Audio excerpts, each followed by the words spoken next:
Hello, let's get ready to begin. All your eyes are focused right here on the board as I introduce and demonstrate. We're talking about the coordinate plane today.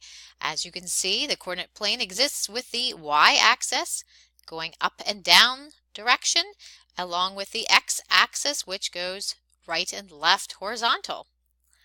If we are to use this axis of the x and y to plot different points on a graph, all right, it tells us how far along the x-axis we go and how far up and down the y-axis. For example, -4 and +7. We start on the x-axis and go back 4 places, then go up +7 and plot our point. If we have a point right here, this is +5, I'm going to the right, and it's +12 along the y-axis. Again, it's important to remember the x-axis is the horizontal direction and the y is the vertical, which goes up and down direction, and they both begin at the origin. You can remember this best by x is across, so x is across the page. Let's place another point on the graph. If I go positive direction 6 places, and then I go up 3 directions, or 3 points, 1, 2, 3. Oops. We always use our coordinates in a certain order. We need to put the horizontal one first. In this case, it's the 3. We put the vertical distance, that's the up and down y, and that's our 2. And it makes, when we bring it together, an ordered pair. And you put them between the parentheses.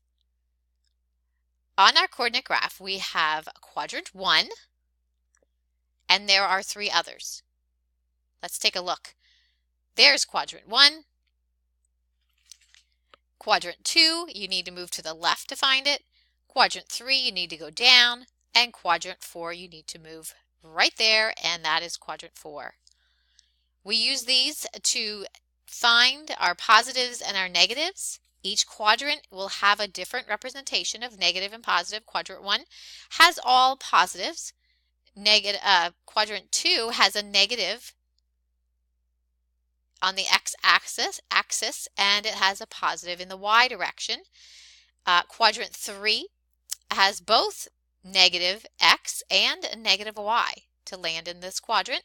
And finally, quadrant 4 has a positive x but a negative y. If we go backwards from our origin along our x-axis, it will take us back into the negative range. And as we move down, this whole quadrant 3 is full of our negatives for both the x and the y examples, because we're going backwards down the x and going down the y. Let me show you how to do this, what we're going to do today. All right, I'm going to start off by showing you how to find the coordinates for the first symbol there, the green circle. All right. I'm going forward in the x-axis 1 and then down or -5. And there is our coordinates right there, +1 and -5. The yellow square. What are the coordinates for the yellow square? Well, again, I'm starting with my x-axis and I'm going back 1, 2, 3 to the -3, and then I'm going up +2. Now it's time for the blue shape. What are the coordinates of the blue shape? Go ahead and record your answer. All right, now take the time to tell me the coordinates of the red triangle, please. Very good. So the blue shape is -5, -2. The red triangle is +3, and then +4 straight up.